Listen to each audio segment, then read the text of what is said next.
All right, team, welcome back to the Disgustingly Easy podcast with your host, Beck Cameron. Now, today's conversation is a really special one for me because we are joined by Charlotte, who is actually a Long Game member. She's one of our ambassadors and she's the woman behind the Living Doula. Now, Charlotte works with women at some of the most powerful and vulnerable thresholds of life: birth, transition, transformation, and her work is deeply embodied, grounded in presence, asking women to trust their bodies even when things feel uncertain, intense, or unfamiliar. And Charlotte in her 20s actually experienced cancer. And while we do speak about that chapter today, this is not a conversation focused on diagnosis or timelines or the clinical what happened next. Instead, we're going to explore how it felt, what it's like to have certainty stripped away, to be asked to listen to your body in a way that you never expected, and renegotiating your relationship with health, with control, with trusting your body. We're going to talk about how that experience shaped Charlotte and how she now holds women through birth, how that informed her path into doula work, how embodiment became a lived practice rather than a concept. And we explore her reflections on women's health and preventative care and what it's like to witness so many women in disconnect from their bodies, often without realizing the cost of that disconnection. Charlotte has also been a part of the Long Game since July, so you're going to hear about how she's integrating strength training, movement, self-leadership into a life that already holds a deep responsibility and care, not just for herself, but for others, and not as a punishment, but as a performance, as an act of respect in partnership with her body. This is a conversation about living with uncertainty, choosing presence over control, and building strength physically, emotionally, and on a spiritual level in a way that supports the life that you're here to live. So I'm really excited to share this conversation with you. So let's get into it. Charlotte, welcome to Disgustingly Easy. That intro made me emotional. It was so beautiful. I'd love to read them in front of people rather than just do it later. How did it feel hearing that back? I think sometimes there's like this, what an amazing story. And then you hear it back and you're like, that's my story. That's my life. And I think that, you know, I'm a mom, I've got 2 small kids. So I'm like so in the daily grind of like life and, you know, not feeling like this, you know, person walking around that maybe could inspire or, you know, create big or overcome incredible things. And it's like when I hear it back and kind of put all together, it's like, there's a resonance of like, yeah, that is who I am That and is my story. that's my story. But there's also like, wow, that's Yeah. a big thing to Fuck, have wow. lived in 33 years, like packed a bit in. Yeah. So before we get into it or we talk about like the diagnosis or work or Long Game, who do you feel like you are now and how do you experience yourself in your body and in your work these days compared to, say, 10 years ago? The first thing that comes to mind is like there is so much more kindness and compassion for my body now than 10 years ago, 20 years ago, you know, teen life, all of that included. Like there was a real harshness and a real cruelty, I think, towards particularly my physical appearance, but Mm. in general, just a real like push, like keep going. Don't ever, like rest was not a part of my world way back when. And so there's, yeah, this deep compassion for, and I guess gratitude comes into it as well, because I think particularly birthing my children, that's when my body got to prove to me and I got to like ask my body to show me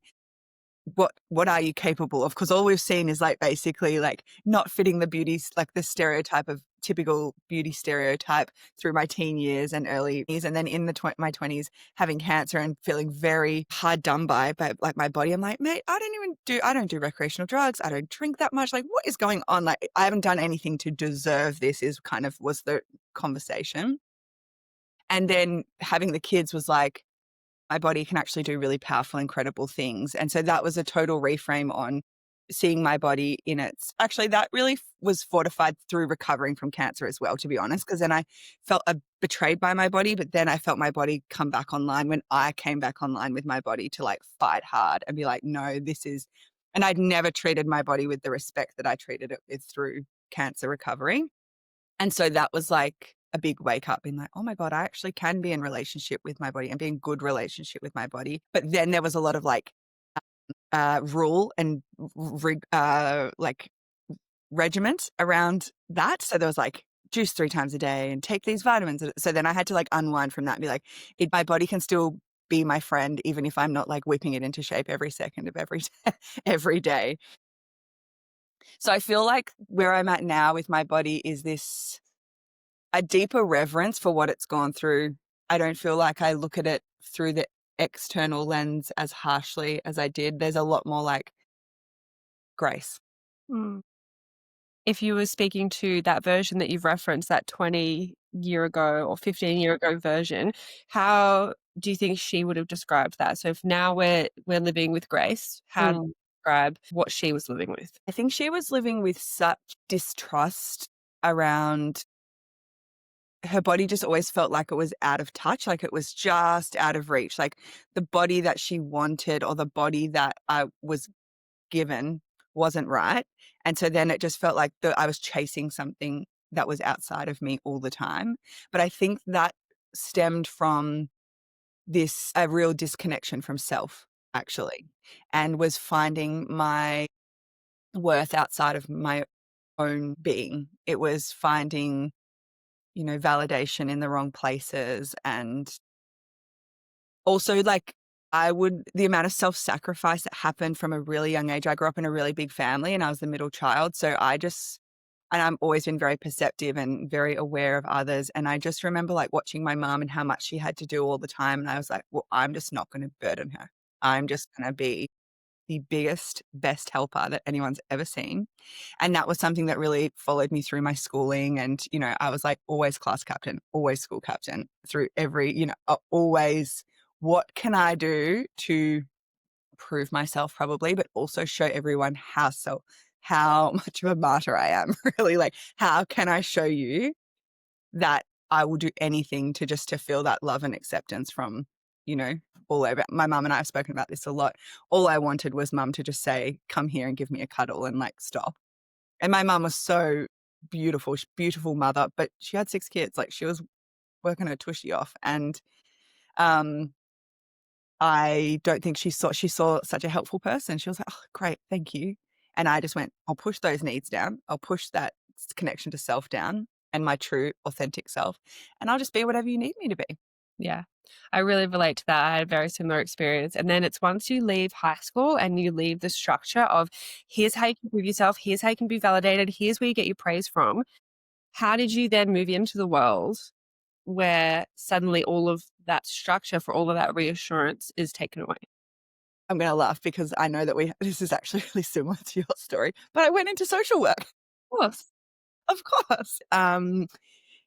I found this wonderful, incredible organization that I'm so grateful to have been associated with and worked with. But I worked with youth and I became a facilitator and started running programs all over Victoria and then would be flown to different states in Australia. And I was like 18, 19 running these programs and still just so devoted. And what was really interesting about that time was that I had basically found the perfect environment where my situation or my life felt really small and really insignificant compared to these incredible challenges that these people were going through.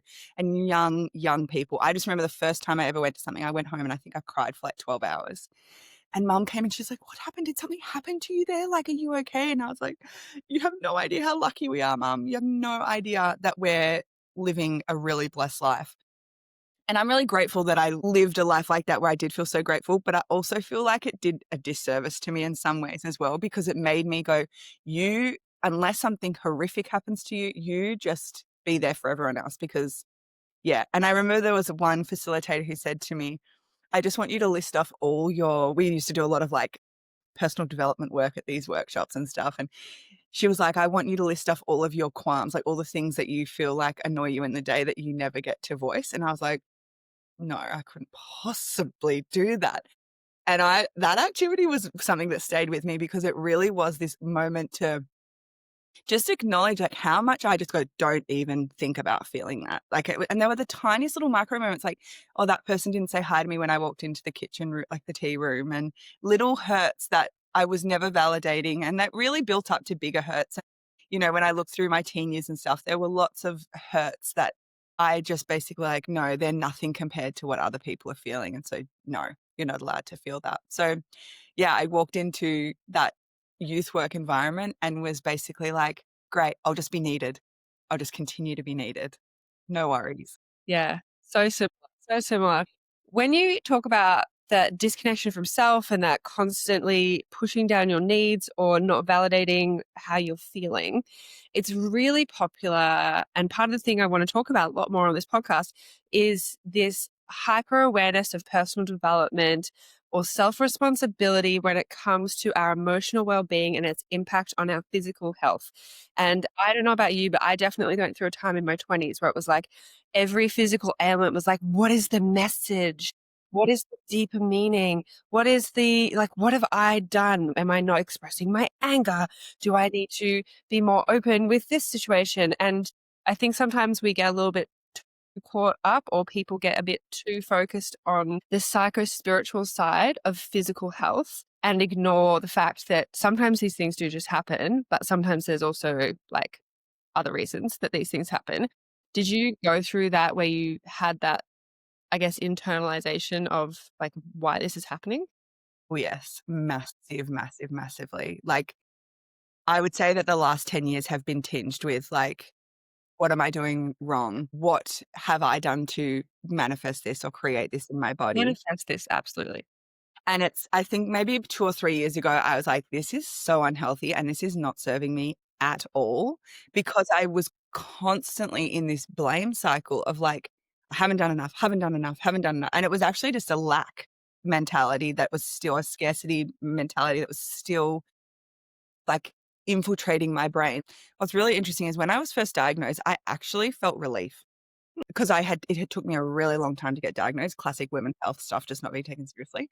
And so by the time I was diagnosed, I was like, oh my God, I'm not crazy. Like there is something fucking wrong here. But then started the like, at first it empowered me because I was like, okay, well, if I've created this, I can get rid of this. So that was my first like, ooh. And I remember a friend said to me, I don't know if you created this. I don't know if you should blame yourself. And I was like, no, it's making me feel in control. I have to take this on. And like, maybe I think for some of us, we don't even realize, but maybe it is stemmed, like the root of it is like, if I created this, I can control this and I can take my power back. And I think this is where we get a little bit clunky because it doesn't really acknowledge like the relationship or this reciprocity that we have with our body, like what we put in, we can take, like, it's like this cycle rather than like our body's going to berate us or tell us off in a really harsh way when we're not doing, or we're not releasing emotion enough, or we're not, you know, Enough breath work. yeah. Last week I had a bit of a health scare. And what was really interesting was the first thought was like, you haven't done, how did you get yourself here? Like, what have you done?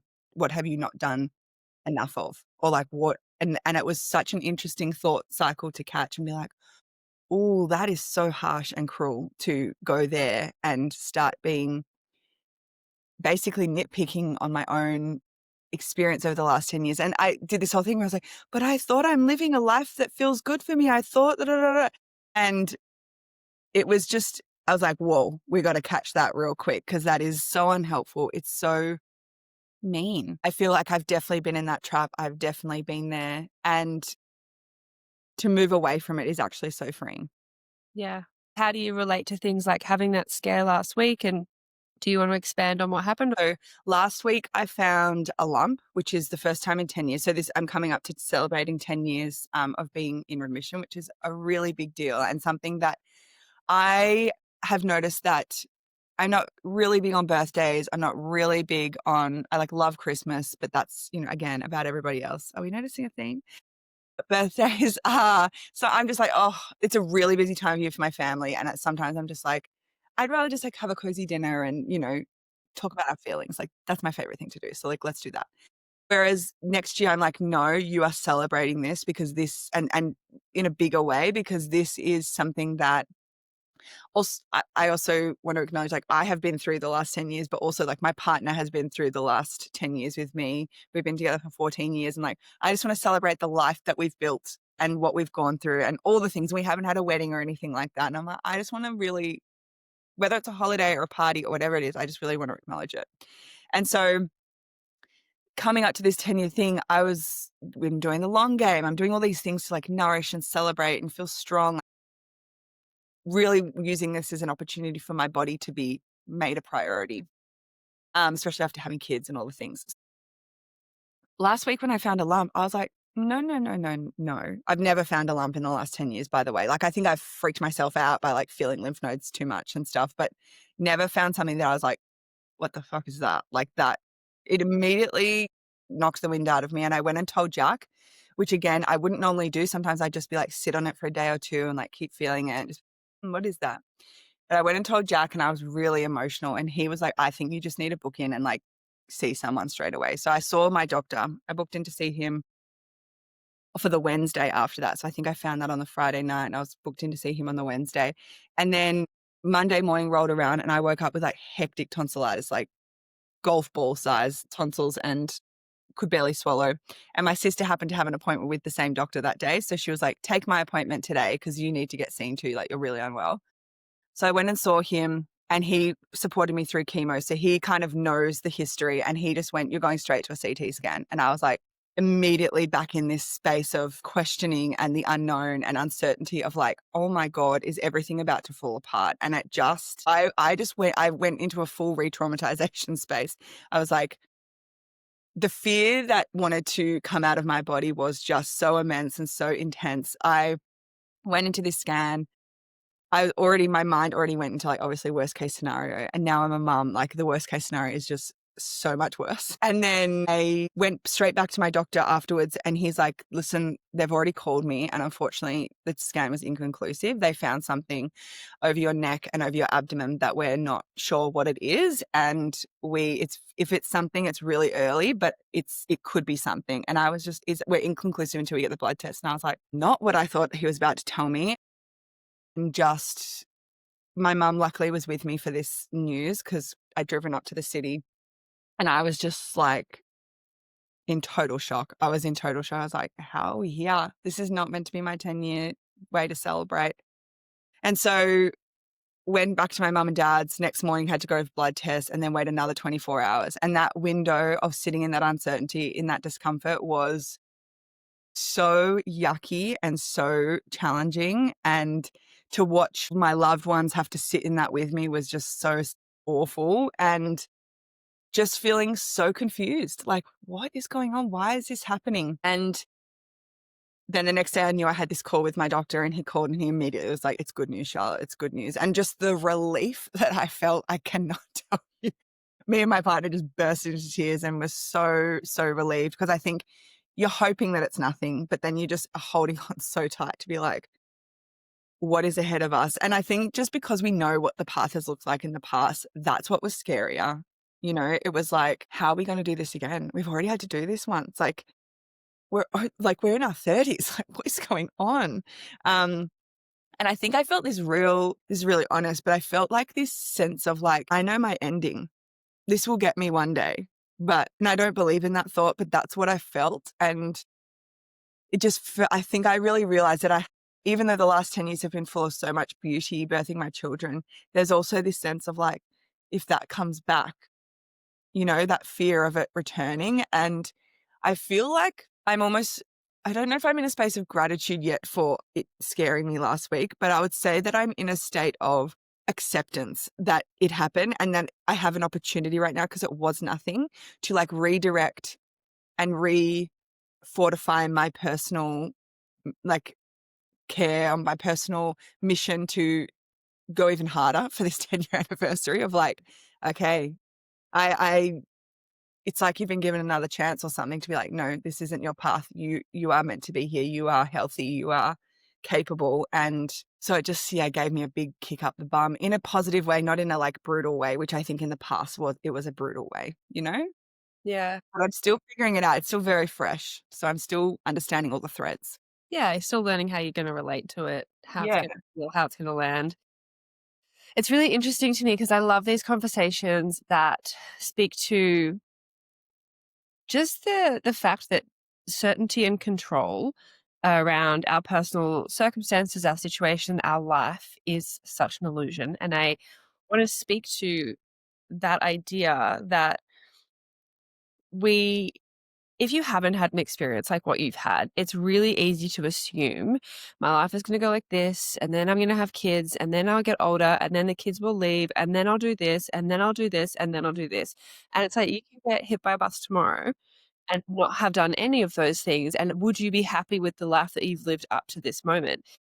You do work with women with birth, looking at big transitions, looking at times in their life where they're really going to be called up to a place where you need to know exactly who you are. Do you find that having had all this experience, you can speak to those women from a place that maybe some people can't? Yeah, I do. I feel like I can speak to something that I guess people come to me knowing a lot of people know my story when they come to me, so they know that there's a depth or a like understanding of that reckoning moment or an understanding of like what it feels like to have your back up against the wall. And I find that I'm really good at pattern recognition. And so I can help people see the moment where that may be their moment too. Like, and I really do feel that, like, yes, mine came in the form of illness, but I've never been through a breakup, never lost a parent. You know, there's other things I've never gone through as well. And other people, we all have an experience where most of us have an experience where we go, that was the moment where I thought it, how am I going to put a foot forward? Like, how am I going to do that? And I've learned that like mental fortitude that's required to put that next foot forward is actually what can remind us that our body knows how to put that foot forward. What I find interesting is that so many metaphors are actually like the like stand up strong, you put one foot in front of the other, like they're actually linked to the body. And a lot of my work, especially in the last couple of years, has been about somatic work. So being really learning how to be in the body, because when I look back over my life, I'm like, oh, there was so much time I spent out of body, so much time I spent, you know, focusing outward rather than inward. And I think because I found the introspection quite easy, it was like easy for me to just abandon self, because I was like, what's going on for me? Okay, cool. I'll just go over there because that's a bit easier than being in here. When I work with people, being able to hold the mirror for them and show them like where their moment is and where their mental fortitude or where their strength or resilience lies, and then be like, that's it. You need to take the meaning or the resource yourself from that point because you've done it before. And so when we're talking about birth, or we're talking about, sometimes we're in the thick of it with somebody. Like I do a lot of virtual support as well. And I find that that's often when people are coming in those moments or seasons where they're really struggling. They're like, I don't know what the next step even looks like. And so being able to sit and I guess have someone sit with them in the discomfort and not feel the need to change it or morph it into something and wrap it up in a little bow and be like, see, it's all better now. Like, that's what I feel like is missing from our society as a collective, and why people like probably you and me are becoming really needed, because you're like, I'll sit in the fire with you. Bitch, I've done it before. I don't mind sitting here with you. Doesn't fit me. Yeah, I was like, this isn't mine, but I am so willing to be here in it with you. And I think just like learning how to be boundaried in that, being like, I can't fix this for you. And really knowing that, because being on the other side, it's like, I lost friends through having cancer because people didn't know how to be around me. They felt so sad for me. They felt they were in their own experience of my cancer. And so I hated telling people, because the minute you told them, they'd be like, oh, and I'm like, how do you do that? Can you not? Can't be responsible for your feelings right now when I'm just dealing with my feelings. And at 24, I didn't fully understand that. I just knew that I hated watching their reaction. But now looking back, I'm like, babe, that was you just being like, no, that's not, this Yeah. isn't mine to take on. I will not take on your fear. And she did it. That 24-year version did a bloody great job of what she had at the time. Like, I really want to acknowledge her in that. But this version is like, no, you know, and my life looks really different, I think, because of cancer. So therefore, I think I also kind of champion that change, or that like whole rhetoric of like, fuck it, go live your life. Like, what's the worst that can happen? Because I lived my worst. So like, what is actually the worst that can happen if you quit the job, or you move cities, or have the kid with the guy that you just slept with? Like, you know, if it feels good, it feels right. Like, It has been. yeah, all that, you know? Yeah. And that's and sometimes that is somebody's worst. And so I don't want to like make it seem like nothing, that sometimes that leaving the husband is the biggest thing that's ever happened to you. But it's that I'd opportunity to champion for change, being like, if it's aligned change, then it's the right change. And so it's okay to question that as well. But I kind of live a really different life than I think I would have lived if I had have never had cancer at 24. What do you think your life would look like? I think it would look really similar to like the trajectory that I was on. I had a store, so I had a lifestyle store. I was working kind of like in fashion, styling, and I think I would have been closer in distance to my family, like living closer to them. I'm really close with my family, like love them, deep, deep, deep relationships and friendships with my family. But I think I would have been so much more afraid to like leave that nest and kind of pave our own way. I think I would have been put up with a lot relationships that were really yucky and that were more toxic. And I don't think I would have the business or the work that I do now. I don't think that I would have had the confidence to do it or the trust in myself. I want to speak to something that you mentioned before because it's been very much my experience of like going through big things and not having the people around you who can hold you through those things. Because I think as young women, like you have your first big breakup or a boyfriend or you have sex for the first time, and the first people you tell are your girlfriends. And then as you grow up, relationships become more complicated, life becomes more complicated. And what I've noticed, especially this year, coming up nearly 2 years since I had an autism diagnosis, life has been really challenging. And there's been a lot of friends who haven't been able to hold space for that. But also, business took off, and I have had to be really focused on what I'm doing. I became the breadwinner overnight a couple of months ago. What do you think it is about the way we experience relationships as a culture that means that we don't know how to hold space? Hmm. I think in my work, we speak a lot about like the village, and we speak a lot about like what it takes to be a part of a village and what it takes to be a part of, like, to be a villager. And I think we're feeling so overwhelmed with our own shit that we actually are so afraid to sit in somebody else's and feel responsible for it. So therefore we avoid it. So what I see is like, that friend's had a baby. Okay, well, I'll give them their space. That is what a lot of people say these days. That's not what we need, right? No, we need the community to lean in at that moment. And I think it's again, my pattern recognition, when we go back and like look at how we're raising our children these days, like we're obsessed with hyper independence for our children. It's like, how quickly can we make them self-sufficient and deal with life on their own? And I think that this is having a really negative impact on the adults that we're seeing walking around today. They're like, I can only handle my own shit. And I also want to like put the blame also on like our society and culture at large. Is like, we're in such a high demand world right now where we actually feel like we don't have time or space to anybody else even our own children feel like a burden. That is legitimately how it feels to most people. And I get it, but I still fall victim to the demand of life. And so when we think about like, what does it mean to sit with someone and be in their darkness or be in their tricky moment, it's a real test of like, can you stay in like your lane while still I'm just going to be here with you in this. And it doesn't have an end time. I think that's the other thing. It's like, how long will you require me to be here with you while you grieve your parent? Like, would that be an hour, do you think? Like, what is that? Like, I've recently walked beside a friend who lost her baby halfway through her pregnancy, and grieving, just to be in grief so close and so intimately has been just the most potent reminder of the lack of control we actually have around these things. Like, and I feel like that's really confronting to the modern person to be like, I have no control here.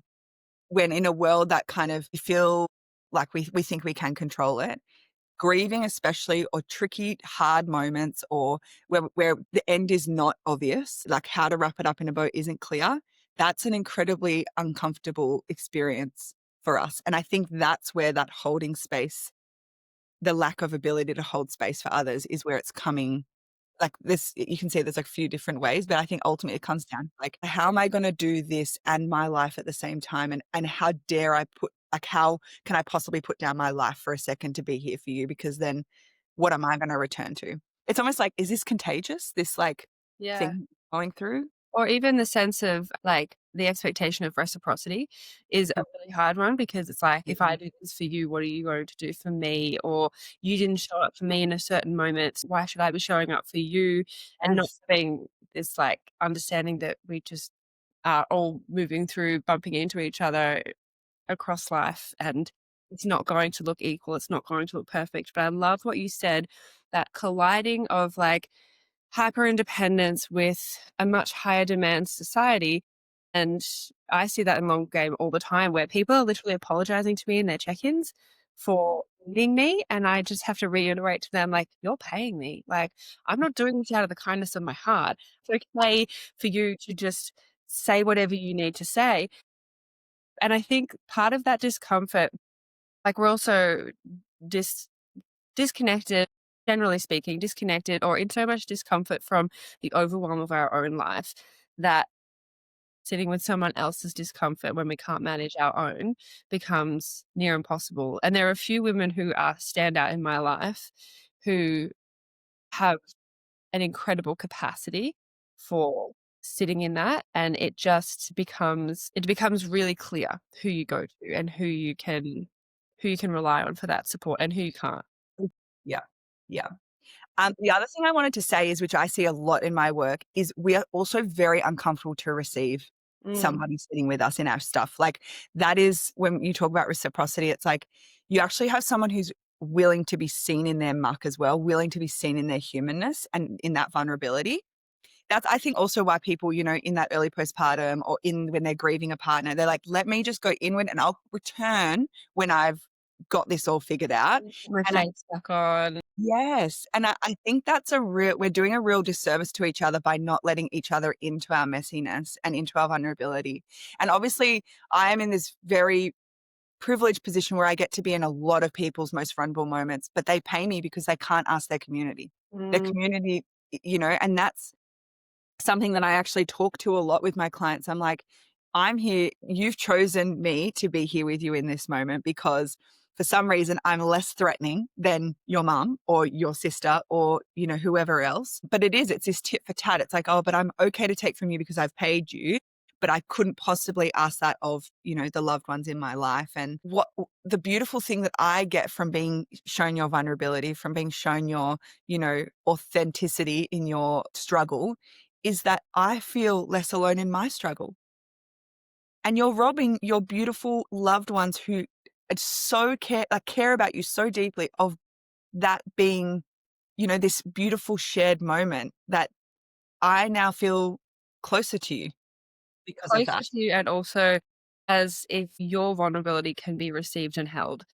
When we get to hold space for someone else and love them through that, it provides a mirror to us to see that it is possible for us to be loved and held in those same moments. I think so many of us have experienced so many jarring episodes of not being held and the lack of safety, the lack of support. And I think a lot of us, like, we internalize shame around having then been vulnerable. But doing those acts of vulnerability, I'm very open right now. I think that I'm very open to the point where now I often am so vulnerable with people, they freak out and I go, oh, okay, like, you're not the right person, and that's fine. And I don't internalize it anymore. But I think a lot of us have had experiences where we've practiced vulnerability and that has been met with being shut down, being minimized, or being shamed. How do you think we can move through that? Or what's the right way to handle that? Do you have the conversation with the person? Do you move on? Obviously, we don't want to be just shoving it down. No, I think I like to think of it as like, who is like someone you can start to practice it with? Is it with your partner? Is it with a really close friend? Is it someone who you've just met at like the mother's group or like at the park with your kid or like someone who you're like, oh, I just feel like a natural desire to share with you. And you do need proof. Trust does still need to be earned. And when we have proof there that that person is trustworthy and that they can hold us, then we're more likely to go to them in those moments where it feels bigger and more lofty. And it's like, whoa, I can't hold this on my own. And sometimes it's crazy, but sometimes the person that you sleep next to every night is not that person. And that's confronting, but that probably shows that there needs to be some more work done in that relationship and that probably maybe we're not going to each other with our vulnerable stuff because there's some other stuff going on, lack of trust potentially. And so, yeah, I feel like the way out of that is to find someone you trust, whether that is someone paid first off, a therapist, a doula, your PT, like whoever it is, it's like the person who you feel like, okay, they're showing me that they're willing. They're showing me that they're not afraid of me, like, sharing these deeper parts of me. And then you go, okay, I see that this is possible. And then we take that realm of possibility maybe into our world. And yeah, I like to keep it light by calling it like the playground, or just staying curious, like, oh, is this person a safe person, or is it not a safe person? And not attaching too much story to the outcome, because it often says way more about them than when you're at. The fact that you're willing, that is a very beautiful place to be, Yeah. you I like know? to think of it as microdosing, just like microdosing vulnerability across different parts of your circle, and like leaning in a little bit more when it feels good and it feels right. The other thing I think is important is consent, is when you are going into those conversations, engaging in some kind of, whether it's overt or covert consent, and like making sure that the other person is willing to hold that or is willing to accept that. Because especially when we're meeting people and they're new, it's not always supportive, or me going up and debriefing my sexual assault experience isn't always going to be met with, I don't know, the candor that you would want. I think it's interesting because in that moment, then we go, oh, they're not a good person, or they're not, we really like love to push that blame. It's like, oh, they didn't know how to hold us in that. But it's like, yeah, but did we prepare them for what was coming? Did we say, hey, do you have the capacity right now? I think, I have this really beautiful friendship in my life right now. It's a fairly new relationship. We've been friends for about 2-3 years, and it's really changed the way that I relate, to be honest. And it's been something that has become so powerful in other forms, in other relationships. This real, like, um, I needing extra support right now. I know that you have a lot going on. Is this okay for us to talk about this, or is it something that we can park for later on? And just this real, like, compassionate awareness of each other's experiences, knowing and trusting in her innate, like, love for me and her respect for my life, and like knowing that her saying no is actually loving. If she says, no, I don't have the capacity or space right now, that is a loving act towards me. I love that. I have a friend like that. We send text messages or we WhatsApp, and sometimes it'll be like me sending a big, long, like 9-minute WhatsApp saga. And then it'll say in a text message underneath it, this is me crying and ranting about X. Totally fine if you don't respond to it. I just needed to get it out, or I just needed it to be said, or I needed to place this story or this experience somewhere. And at times, it feels so good to vocalize those things, but then always backing it up with, if you have capacity, great. If not, that's totally fine. And being able to, I feel like the sisterhood wounding and late 90s, early noughties, the way girls were kind of encouraged to engage with each other, the way media represented women's relationships, so much damage is done in those times where it's like catty, bitchy, the way that's carried through for our generation. Now we're all in our 30s, we're having big experiences. It took me doing so much work around my relationship with women, doing things like women's circles and sitting with other women. It took me going through my birth experience and being held by my birth team, and then finding these relationships with women like Siobhan from Kindred Womancraft and Rachel Rose, to actually realize that I could be safe around other women and I could relate to them and I could go to them and I could speak to what's going on in my life and not expect to be shut out or told off. What has been your experience of that sisterhood wounding? Have you experienced that?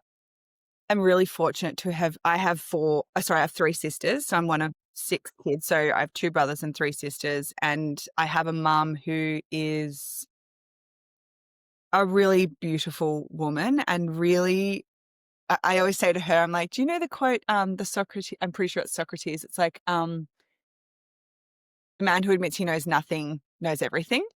And that's my mum. She was always willing to admit, like, I don't know about that. Tell me about that. Like, she's so deeply curious and is so hungry to learn and expand in her life. So to have her as a mother, I think was a really profound thing in this lifetime. And we were never pitted against each other as sisters. We were never compared or made to feel like we were in a race against each other.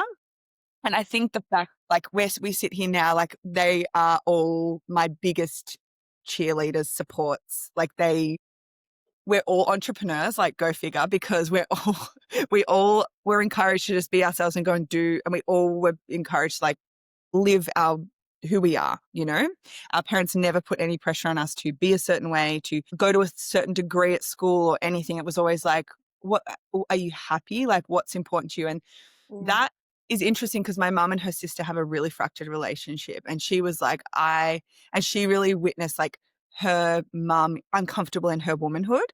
And so mum wanted to create something different. And so she was born and raised in Tassie. And so she was like, get me off this little island. Like, I'm not raising my children here.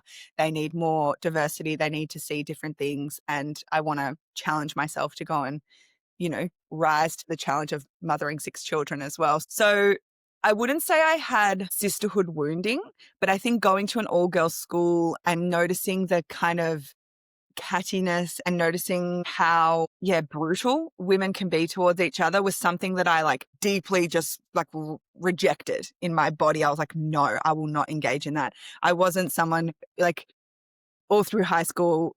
It probably did me a disservice because I probably had really bad discernment around when I should have had boundaries with some girls. I think that also probably meant that I pushed down some stuff and went like, I'll just blend in here because I can see how mean some people can be to each other. But then like, I was like writing the anti-bullying protocols at my school and things like that. Like that was championing the friendships of the girls. So that was my take. And then by the time that I was going to Reach and like that youth organization I worked at, that was where I found these really deep relationships where I could be in this more authentic space, where I could be held in my big emotions and stuff. And that's probably where like school friendships dropped away. And then that they became like my core relationships that I still have to this day. When you're supporting women through experiences like birth, my husband and I were having a conversation last night about how we don't see our sister's birth. We don't see our mother's birth. Mum goes into labor or is induced. She goes to the hospital. She comes back and there's a baby. When you walk that journey with women through birth, do you find that often they have really disconnected perspectives on what that experience looks like because we don't walk our sisters through it. We don't walk our mothers through it. Yeah, I think part of it is like there's a fear there around they're going to take or make this experience harder for me. They won't be able to be here for me. Like the big one I hear is like, oh, mum won't be able to cope with seeing me in pain. That's a really big one. My mum wants to be here, but I can't let her be because she'll make it about her. That's huge. Then the other one is I need you there because I don't think my partner can hold me. And then the other one is I don't trust this experience and I want someone who does trust this experience present because so there's like, yeah, I would say they're the top 3 reasons why I would be asked to be at a birth. And then I feel like there's just this like feeling of like, I needed someone to shepherd me up the mountain. Like I need someone who knows the path or knows the trek. And because, there's just in Australia, the options for the kind of care that we're like have available to us are not amazing. So they're like, well, I want someone who can kind of speak for me and advocate for me.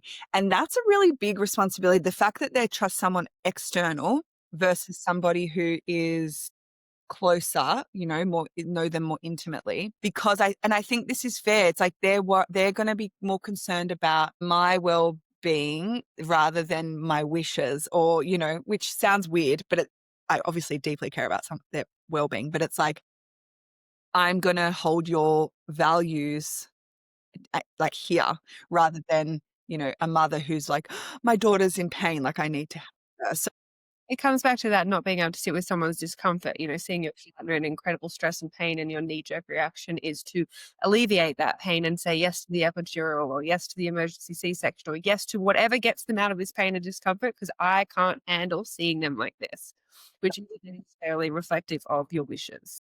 exactly. And then there's like this look that the partner will give me. And then I know it because they'll look and they'll go, and I'll go, this is good. And then they go, okay. And then they get back in the zone.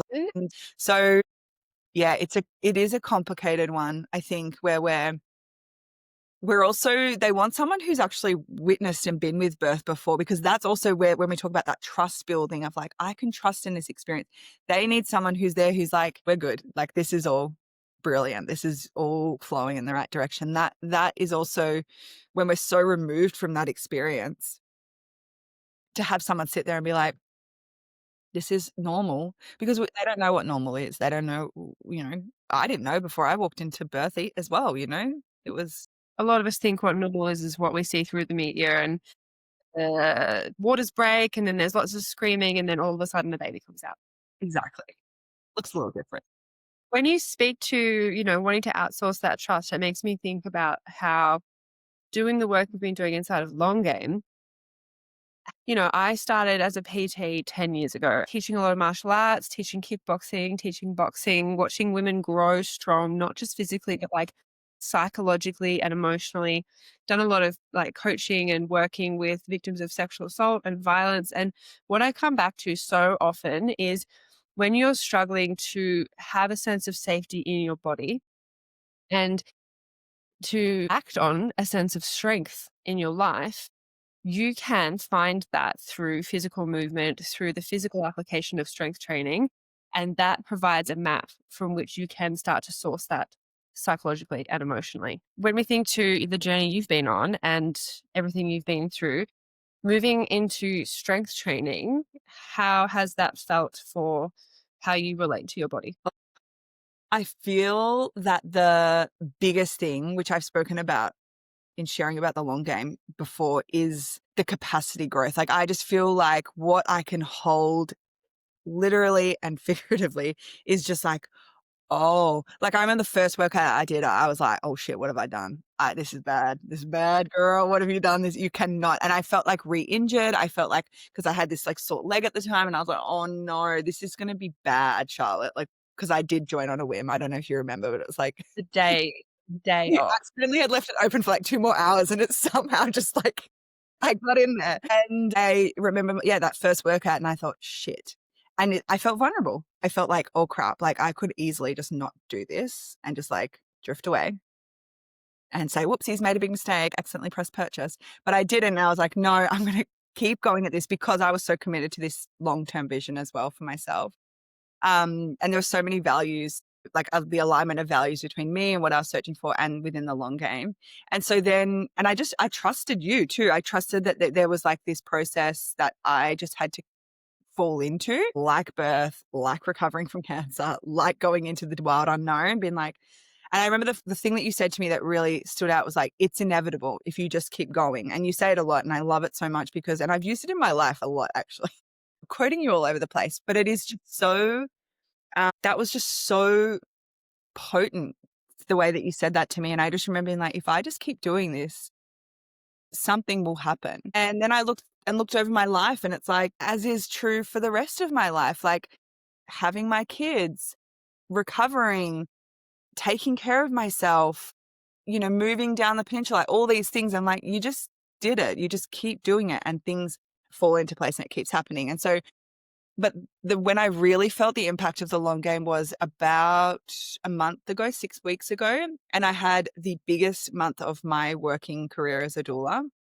And I would say of my career to date, like nothing I think has been ever as intense as that 6 weeks, where I had like, I booked my calendar beautifully, but the way that everything landed into place, because obviously my work is the wild unknown, is it all landed in this 6-week window. And I was asked so much of, plus then my partner got randomly made redundant. That dear friend I spoke about lost her baby. So then I was like all of a sudden thrust into like grief support, like our finances just went up like, where are we getting this money from? And it's like I'd been preparing all year for this, but then I didn't prepare for all the wacky shit that happened on top of that.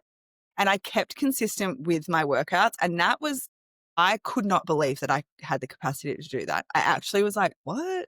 Like, how have I done this? But I knew that it was because, one, I had the support there to like encourage me to keep doing it. And two, there was this really beautiful new train of thought that's like, you don't have to forget yourself in all of this too, You can actually bring yourself along for this ride, and your vision or your long-term vision still gets held. Whereas if it was like a 6-week challenge, I would have been like, well, shit, I can't do all of this and it's only for like, I just need to do those 6 weeks later. Whereas, like, I'm not gonna do my life later, Yeah. my life is now. So Yeah. that was the biggest and coolest thing when I realized, like, the capacity to hold myself and everybody else was there. Yeah. And I mean, it's a podcast episode in and of itself. I'm still trying to come to terms with how I speak about it because when I say this, women feel so challenged and they get defensive, and I can hold space for that. I'm fine with that. I do it a lot in the relationships with all the members in the long game. But when we abandon ourselves, we're abandoning everyone Yeah. because we speak to this role that we have as mothers, as business owners, as holders of our community, as someone who is doing X, Y, Z for this person and this person and this person. And then when you say that in the context of, I can't take care of myself, I call bullshit because if you genuinely care about those relationships, then you need to hold yourself so steady. And what I see instead is that what they're actually saying is, I source validation from here and here and here and here by doing this for this person, this for this person, this for my kids, because I can't give that sense of validation or purpose to myself. So I say, go work out, go take care of yourself, go do the thing that challenges you, that makes you feel selfish, if you genuinely want to hold space for all these people. And the thing I come up against time and time again is people inquiring about the long game and then saying, I don't have capacity. And it's like that idea that you have to kill yourself in your workouts, that you have to push yourself so hard, that you have to completely rewrite your life is why I created the long game the way it is. Because everything that we do increases your capacity, increases the ability to hold, increases the ability to support. I never want someone to come into the long game and have it take away from their life, because what's the fucking point of that? Yeah. I felt so seen and called out by that story as well, and I look over my last few years and I'm like, "Mate, it's been more comfortable for you to forget about yourself, and be like, 'No, I couldn't possibly.'" And now putting myself back on the priority list, yes, because of this 10-year goal, or this 10-year celebration, which is great because it's keeping me really accountable, is like, I am noticing how much more I have for my kids. I also am, like, loving watching my kids watch me prioritize this. I didn't see that growing up, especially, like I said, my parents with 6 kids, like, I saw them be at the bottom of the barrel, and they're still unlearning that, to be completely honest, and my goal is that my daughter and my son watch me put myself on the map, and they go, "Yeah, she cared about herself because she cared about us." And I do believe that that's actually part of, like, the core beliefs within my work is, like, when you prioritize yourself, there's a very positive ripple effect in your family. And when I talk about postpartum support, you know, it's radical for people to put thousands of dollars into their own care in the first 6 weeks of their child's life. But it's easier for them to see, like, if I put into me, it impacts my children. But then as they get older, we start to lose that a little bit. And this to me is like my postpartum care in a way. It's like the foundational practices are, like, so deeply supportive of my whole family, me being cared for. I don't like to say calling people out. I talk about Yeah. calling people up. They feel called up when we reflect to them that you putting yourself last demonstrates, one, to your little girl, this is brutal. This sounds brutal, but it demonstrates to her that that's what mothers do. That's what women do. And as the mother of a son, I constantly have to have conversations with him where I'm like, no, I'm not here for bedtime because I'm going and doing this. I'm not here for bedtime because I'm going to karate, because karate makes mum really happy. It makes me feel good and I feel like I can be a better mother. And then the thing that we, like, referencing back to that earlier point of, I have to sit and hold him through that discomfort, through his tears, through him being upset, through him having a tantrum. And there are times when I cave and I go, oh, fuck, like, fine, I'm just going to stay for bedtime. I feel a huge sense of resentment. I get angry and all of that shit feels really yucky in my body. But being able to sit with the discomfort of letting down people in our family on a small scale, to show them the wider or the bigger things at play, which is that women get to do what they want. They get to go have a life. They get to have a family. They get to have a business. They get to have hobbies. They get to go do things that they like. And it's such a powerful thing that you can do, breaking these intergenerational curses, stepping up, being a leader through actually just taking care of yourself. and you feel better for it. You have a better life. You have a better experience. You have quality. You have friendships. You have all the things that you need. You exist with so much less fucking resentment. And it all comes through joining the long game.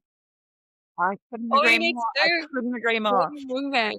The coolest thing is every single time I roll out my mat and I pull out the weights, my daughter comes and gets on the mat with me. Mm. And like they are watching. They are watching so bad. And I love that accountability, to be honest. It really helps me and it really like empowers me to be like, yes, like I want to show you what a woman is capable of. I want to show you that rest is happens. Like I also feel like the long game has encouraged more rest. Mhm. It's encouraged more food. It's not just about the workouts. Like I really feel that there's so many other areas of my life that I didn't know it would impact and have such a positive, yeah, like just a really beautiful ripple effect in so many areas that I didn't expect. Yeah, that's amazing. And I love that. And that's what I'm trying to get across. I guess Mm, 2026 is the year that long game shifts into much more of a full spectrum space and not simply being, I try to get across that, the fitness side of things and the workouts are the yeah, deliverable. But when we're talking about transformation, this is full spectrum. This is your life. This is your relationships. This is where you hold value and starting to sit in more of a place of alignment because I think a lot of us when I did the 20-hour challenge the other day, one of the learnings that came through for me was the ways in which we compromise our integrity for convenience. And that's another thing that I want to, like, again, a whole nother podcast episode. What do you think if someone was on the fence about joining the long game and they're worried about their capacity, they're worried about being able to keep up or do the things that they're supposed to do? I mean, firstly, what are they getting wrong about the program? And secondly, what would you say to them if they were on the fence?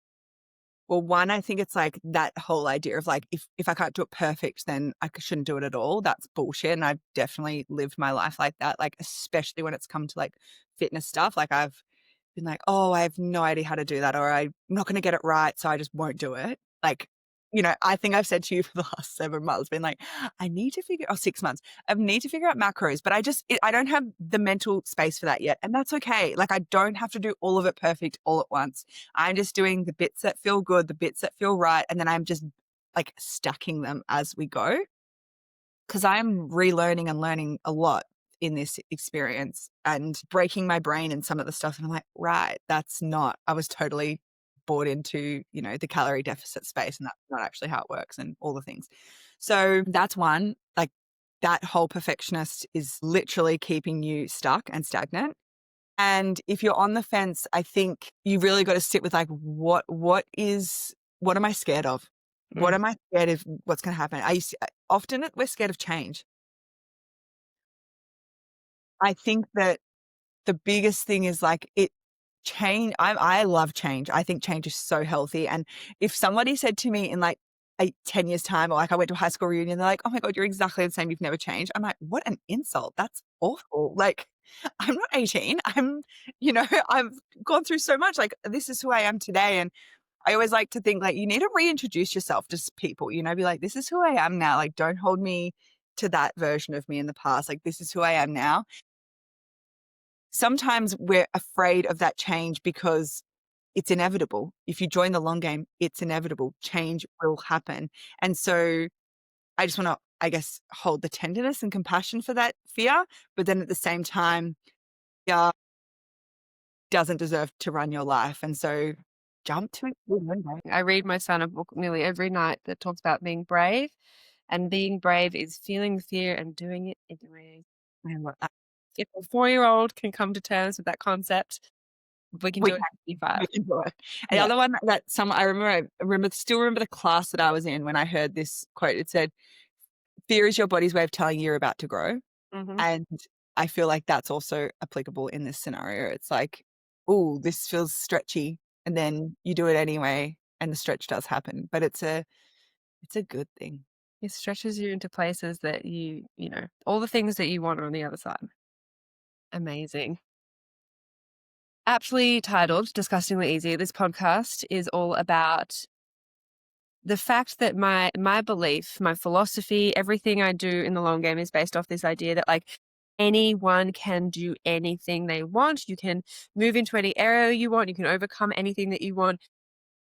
It doesn't matter what your life and your lifestyle looks like. And recent members of the long game who are experiencing such significant challenges have just reinforced this to me over and over again. I don't care what, I will have no caveat. I don't care what your personal situation is. You can move towards a happier, healthier, fitter, more aligned version of yourself. If someone was wanting to live a more embodied life, as we've kind of spoken about, what do you think is the disgustingly easy first step? The word that comes up is honesty. Like, how can you be more honest with yourself?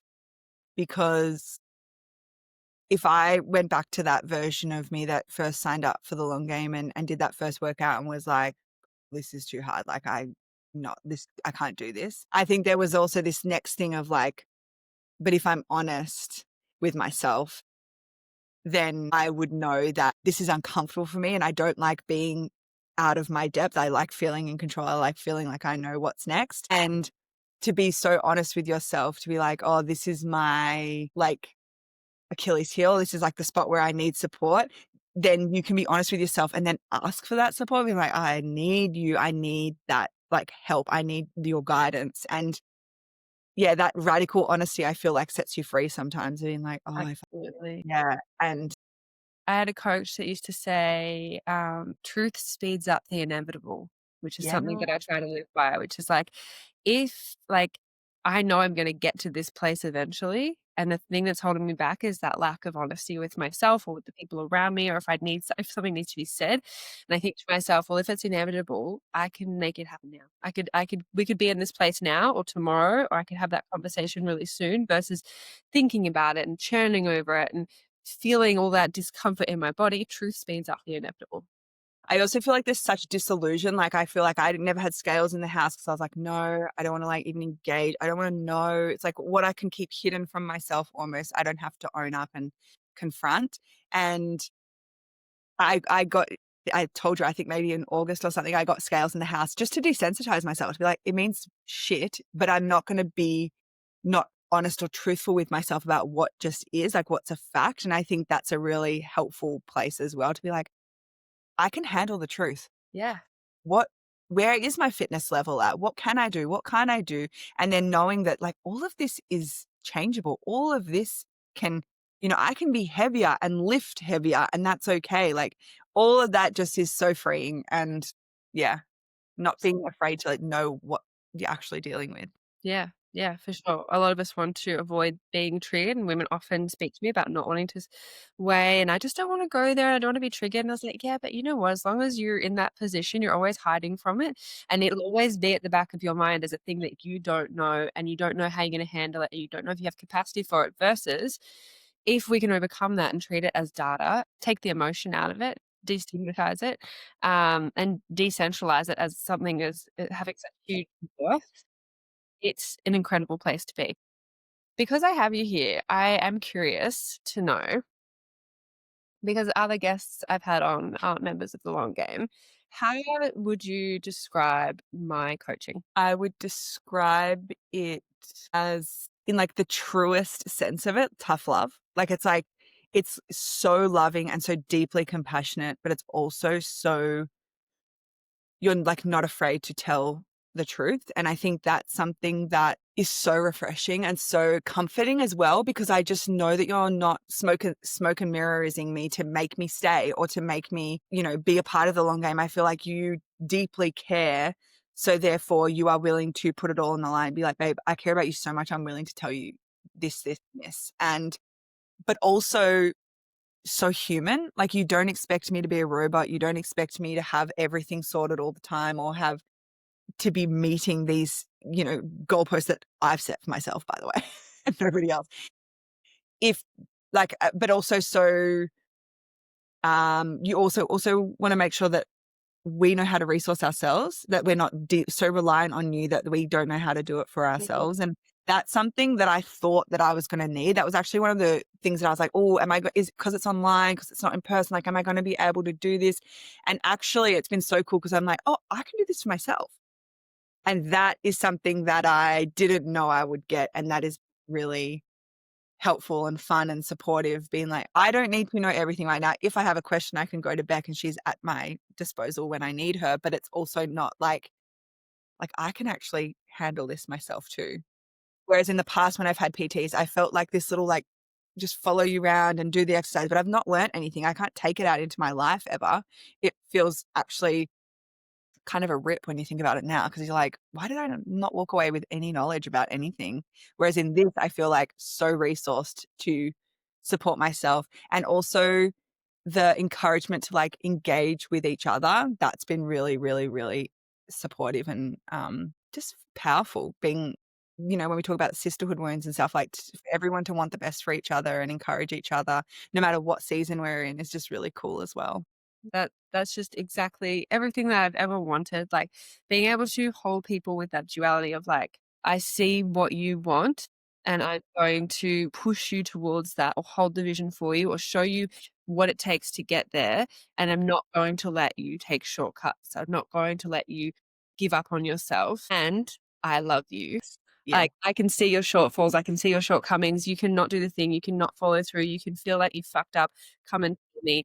And yes, we're going to face it together. And yes, I'm going to hold you through it. But also the fact that the forum feels like that sisterhood, that women's circle, mm, is what I always wanted, that vulnerability and support. But we're not in there saving each other or dismissing, not minimizing, holding each other through it, which is just everything I've wanted for the long game. So if people want to find you, or speak to you or work with you, where can they find your details? I am on Instagram. It's probably the fastest way to find me. My website's all linked there and everything.